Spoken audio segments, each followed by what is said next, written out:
Simula noong may huling nakaakyat sa pinakamataas na bundok sa mundo, ang Mount Everest. Dalawang Pinoy mountaineers ang muling sumubok at napagtagumpayan ng pinakamahirap na ekspedisyong ito. Sina Geno Panganiban at Miguel Mapalad. At ang pag-akyat sa pinakamataas na bundok sa mundo ay isang hamon na puno ng panganib. Ngunit pinatunayan ni Geno at Miguel na kapag may lakas ng loob at tamang paghahanda, kayang mapagtagumpayan ng kahit anong pagsubok. Kaya sa kanilang pagbabalik sa kada umaga, tunghayan natin ang kwento ng kanilang paghihirap at pagtatagumpay na magbigay ng karangalan sa ating bansa.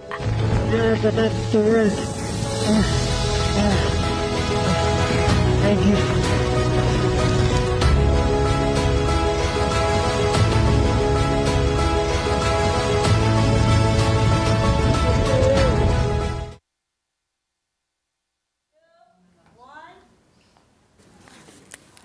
Pinoy pride talaga. And as promised, nagbabalik po sa kada umaga ang 10th and 11th Pinoy Mountaineers na nagtagumpay sa pag-akyat ng Mount Everest. Mga kada, let's all welcome back Geno Panganiban and Miguel Mapalad. Congratulations! Welcome po. Ayan, tanggapin ka na umaga. Thank you. Uy, grabe. Congratulations po. Thank you. Wow! Congrats! Diba? Para kayong graduate. Higit. Grabe naman kasi yung mga pinagdaanan. Kamusta, Miguel? Geno, bati muna kayo sa mga kada. Good morning, Kadas! Hello! Morning! Okay. Okay, mga tan natin Mukhang sunog tayo sa Mount Everest Kailan kayo nakabalik? Nakabalik po kami sa Pilipinas June 8. June 8? Yes, pero sa Everest Base Camp nakababa na kami ng May 20. So after that, full recovery mode na kami. Then fly back to Manila June 8. Wow, congratulations. Sunod-sunod ang mga interviews at press con. Opo, sunod-sunod po. Parang mas challenging kaysa Mount Everest. Mas kinakabahan pa kami sa mga Uy, ganito pala. Napanood kita Hasang-hasa na, Geno One after the other. Pero maraming salamat sa pagbalik dito sa kada umaga. Pinangatawanan ninyo talaga yung inyong promise na bumalik after summiting Mount Everest. Was there ever a time na talagang nagduda kayo na that you guys would get up there? Kami parang wala naman kasi napaghandaan po namin ito ng mabuti. Medyo natakot sa mga masamang panahon, sa pwedeng mangyari, pero yun nga, nakapaghanda naman po kami. Hindi kami pwedeng magkaroon ng negative mindset. Bawal magka-doubts. Most positive state kami para ma-accomplish yung goal and come back safe. Oo. Ano yung pinaka-naging,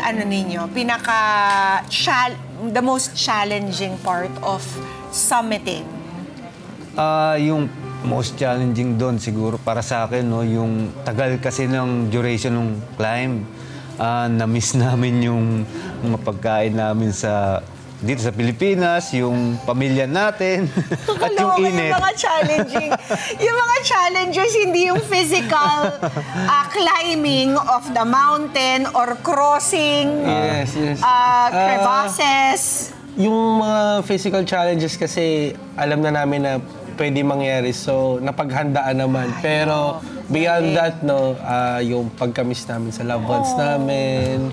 Yung loneliness. Yeah, so luckily, we have each other po nung expedition. Oo. Naging ka-close nyo rin ba si Rick? Grabe. Opo. Yes. Oo. Kasi parang apat kayo, di ba? Unfortunately, hindi nakabalik si PJ, Trinidad, right? Paano nyo nabalitaan that he got into an accident? Actually, he suffered from a heart attack, right? Yes, parang nagkasakit siya nung sa Camp 4 na, no? Nabalitaan namin yan, nasa na kami, Summit Push, nasa Camp 2 na kami. May nagsabi na lang na kaibigan ni Jeno na meron ng isang Pilipino na namatay sa taas. Oo. At yun, medyo natakot nga kami. Oo. How did you guys, parang help each other? Di ba, ano yung feeling na parang may nabalitaan kang may namatay and it's one from our ranks dahil Pinoy din siya. How did it feel when you found out about that report? Sobrang nakakalungkot. Sorry, po PJ Santiago. Yes, si PJ, no. Sobrang nakakalungkot po yung nangyari sa kanya and palagi naming mas binigyan namin ni Miguel yung importance ng safety namin. Every day we check upon each other. Kung kahit sabihin mong maliit na ubo or sipon, ganyan, sakit ng katawan. So we make sure na okay kami. Oo. Yes. Oo. So, you said the toughest parts at nakikiramay kami sa naiwang mahal na sa buhay ni Mr. PJ Santiago. So, again, you were saying the challenges were loneliness, Homesick. pagkain. Yes. Ano bang tipo yung mga pagkain dun sa base camp? Okay pa, tama? Sa base camp, we were fed 3 times a day, no? So we were part of the international team, so medyo western style yung food. May mga meats pa din, pero iba pa rin kasi yung Filipino food na that brings comfort eh. Oo. Yeah. And you had no contact. Yung wife mo, si Emily, buti pa siya nakakausap ko eh. Diba? Opo. Pero ikaw hindi mo siya nakakausap. Oo, medyo mahirap talaga yung signal. Pero updated na sila. Before pa lang kami magpunta, alam na nila yung program namin. So, once in a while, nakakapag-message din naman kami. Meron kaming GPS na ginagamit na pang-send ng messages. Pero sobrang limited lang. Oo. Pero ang alam ko, marami ang nag-a-attempt at any one point to summit Mount Everest. So, medyo busy. Medyo matraffic din daw sa dami na nag-a-attempt mag-summit. Tama ba? Yes, sa isang buong taon, no, sa buwan ng Mayo, ang may pinakamagandang weather window. Dito yung warmest tsaka most calm yung winds. That's why everyone's there. Mga ilang climbers? Siguro sa May, no, mga 10 days lang. Pero ngayong year, less than 10 days lang yung... less than 10 days. Siguro around 5 5 days lang kami nabigyan ng weather window. Tapos yung summit date namin ni Miguel, yun na yung pinakamaganda. So karamihan talaga ng climbers nandun sa May 18. And at that time, na mga nasa 500, 600 yung mga tao going for the summit. 500 to 600? Yeah. Sobrang madami. Including the climbers, tsaka yung mga Sherpa guides. Oo. Sino, meron ba kayong mga gustong pasalamatan? Yung mga Sherpa nyo ba? How helpful were they? Naging ka-close nyo rin ba sila? Opo, yung mga Sherpa talaga namin ng isang nagbigay talaga ng mas malaking tulong sa amin para sa pag-akyat ng Everest. Kung wala sila, mahihirapan talaga kami, no? Kaya laking pasalamat namin sa mga Sherpa namin. Because how long in total were you gone? Almost 2 months kami nandun lang sa bundok. Kasi meron kayong mga rehearsal climbs pa eh, di ba? Rotations. Oo. Anong tawag?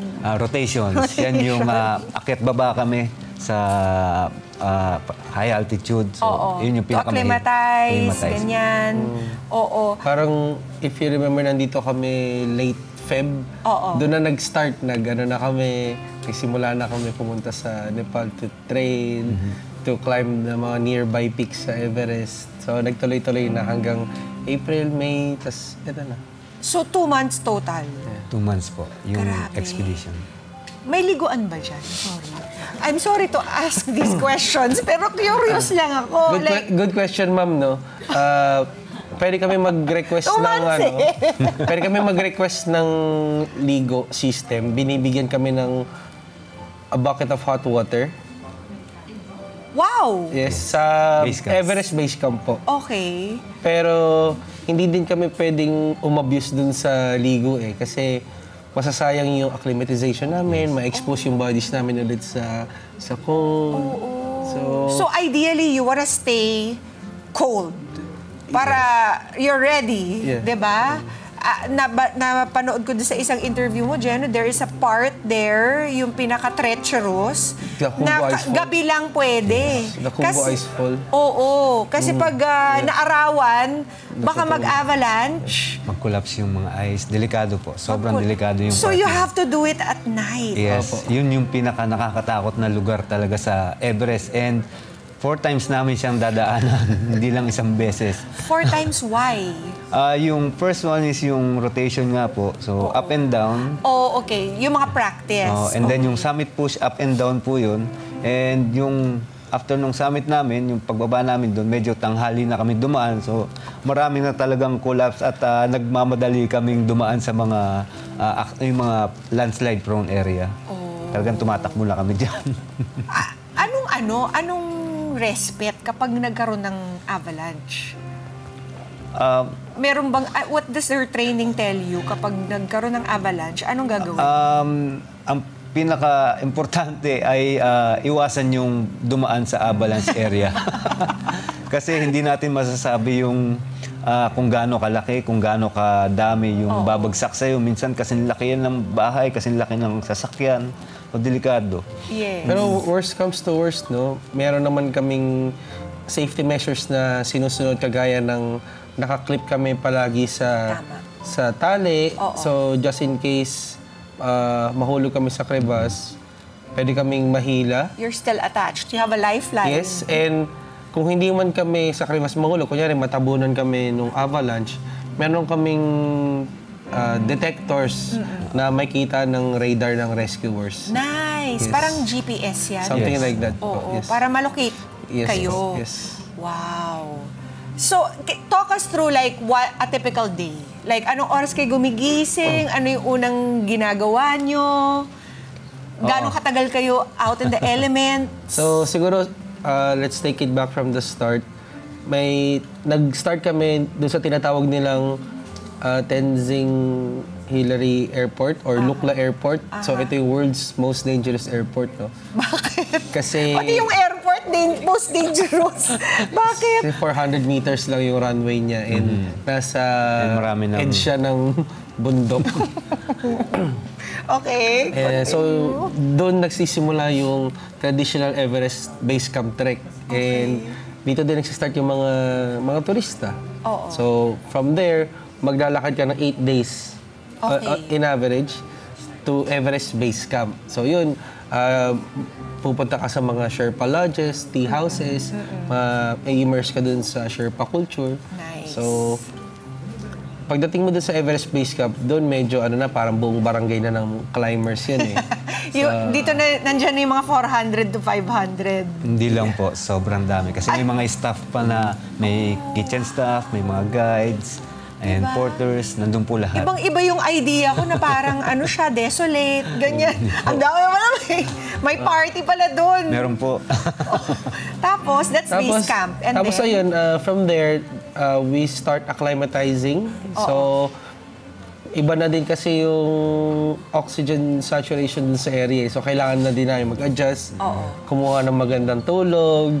Parang we must make it to a point na maging normal sa amin yung environment. Kaya kami, Kasi manipis na kaya yung kami tumatagal oxygen. talaga doon. So, everyday namin doon, gigising kami mga 6 or 5 a.m., breakfast at 8. which then- consists of Vegetables, porridge. Western. lahat malamig, frozen vegetables. Meron naman frozen- kasing may kitchen, May kitchen. area kami na dedicated. For your team? Yes. Okay. Na may working stove, Yes, ganyan, yes, may yes. kape. Yes. Okay, good. So, medyo alaga kami doon. No? Then, lunch at 1, dinner at 6. Oo. So, yun yung daily namin, no? Na meals. Pero, beyond that, umaakit na kami. So, base camp is at 5,300 meters. Pwede kami umakyat to 5,700, 5,800, 6,000 meters. So, until maging confident kami na masabi namin sa sarili namin at mabigyan kami ng clearance na, okay, we're good for the summit. Then, But then every day you go back to base camp? Yes. yes. So, inabot kami ng medyo matagal para mas yung katawan namin ma-adapt dun sa ganong elevation. Kasi pagdating namin doon, talagang hinihingal kami. Lahat ng hakbang namin, So, papunta parang- na kami sa tent, Oh, dining area. nice. Hanggang sa maging normal na kami sa base camp and then nag-a-adjust na kami sa higher Nasa altitude. base camp kami ng April 21. And nag-summit push kami ng May 15. So, you could imagine yung gap nun, no? So, yung gap na yun yung nagtitraining lang kami. Naghihintay ng perfect weather window, kumbaga. Then May 15, pumunta na kami to summit. May 15, base camp to Camp 2. May 16, Camp 3. May 17, Camp 4. Then we left May 17 in the evening, 6:30 p.m. Then we summited May 18 in the morning. Wow! Anong pakiramdam na nasa tuktok kayo ng mundo? How many pictures did you take? Kasi Emma yun, nag-OOTD pa doon. Yung pinaka-dramatic na ano ron ay yung palapit na kami ng palapit sa Naiyak summit. na kayo? Ako naiyak ako for you. Yes, kasi sa sobrang tagal nung paghihirap namin sa base camp, no? Tapos eto na, 10 hakbang na lang. 5, 2, summit. Pagdating sa summit, ang lamig pala. Kailangan natin bumaba kasi meron kaming oxygen na kailangan habulin, no? Baka hindi umabot sa baba, tapos napakalamig. So, konting oras lang talaga. Less than, ako baka 20 minutes, less than 20 minutes lang ako doon.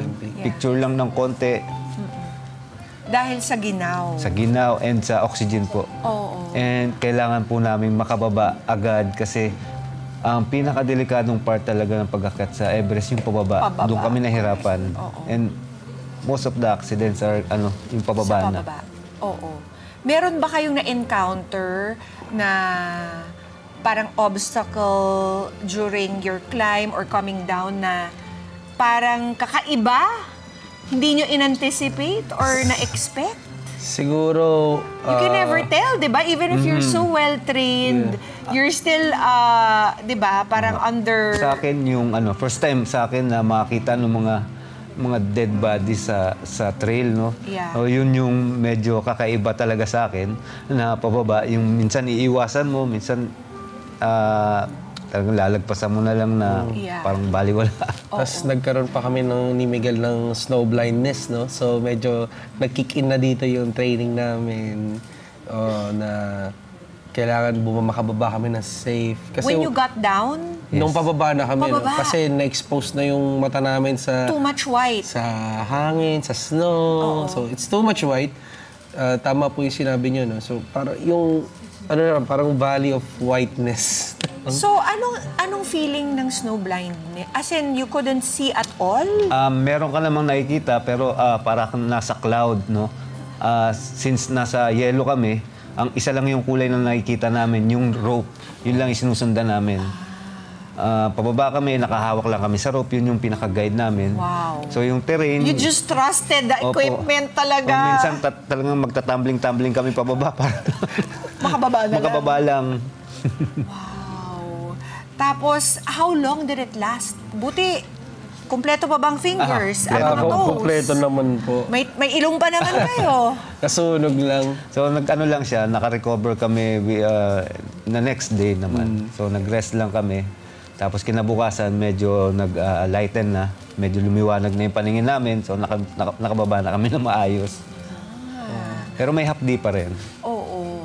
Pero nakakakita na kayo. Nakakita. Yes. Mas clear na. Parang ipinahinga lang. Then, from Camp 3 kasi wala na kaming pagkain nun eh. I mean, wala na kaming gana kumain. And medyo Hindi ka rin makakakain. nauumay na din kami sa tubig nun eh. Kasi nagtutunaw lang kami ng snow. So, aside from yung snow blindness namin, uhaw na din. Uhaw at gutom. Anong una niyong kinain?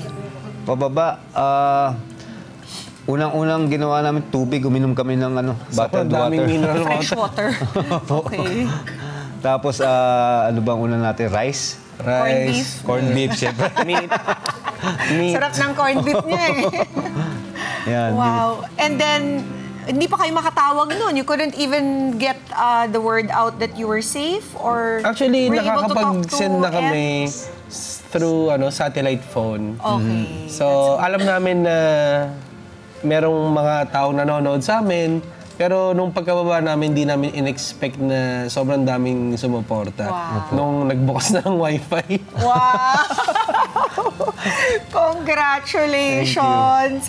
Magkano ang grand total ng mga... Kasi syempre people wanna know how much does it take to Umabot ng go through this kind of almost expedition. 5 million isang tao. Wow. More or less. More or less. Kailangan talaga ng sponsorship. Kailangan po talaga. Oo. Pero meron akong nakitang interview mo, Miguel.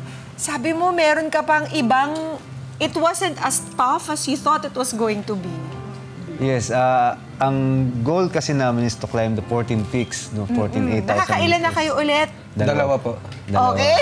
So meron pang marami-rami pa. And yung Everest, hindi siya yung pinakamahirap, no. Mas marami pang mas challenging na bundok na 8,000 meters, no. Ang target namin next big project is K2. Yan yung sa Pakistan, yung tinatawag nilang Savage Mountain, no. Hindi siya delikado, sabihin natin, hindi kasing delikado ng iba pang 8,000 meters, pero technical po siya, mas challenging yung terrain. Okay. Pero for now, enjoyin nyo muna itong kakaibang accomplishment na Thank you. nakuha ninyo. Anybody wanna thank before we wrap this up? Ito na yung pagkakataon. Thank you to our friends, family, and loved ones who continue to support us, and may you continue to support us in our future climbs. Salamat po sa inyo. Grabe. Ano yung isang take-away nyo lang, yung pinakamahalagang take-away ninyo from climbing this? Kahit nakarating ka na sa pinakatuktok, bababa ka pa din. Ikaw, Miguel. Maraming pagsubok, no? Marami kang pwedeng Everest sa buhay mo, no? Na nakakatakot, pero mahirap yan, pero kaya mong akitin at babain. Galing. Bang klase. Maraming salamat, Thank you. Jenu at Thank you Miguel, po. Thank you. for passing by and making us part of your journey somehow and sharing to Arcadas what it's like to do that extraordinary achievement. Ibang klase. Maraming salamat. God bless you both. Thank you. Thank you. Enjoy nyo muna. Tsaka na muna kayo mag-training. Don't tell me nagtitrain na kayo for the next Papalapit na po actually yung training namin next month na. Medyo nangayayat kayo, so enjoy muna, kain muna. At mga kada, maraming salamat for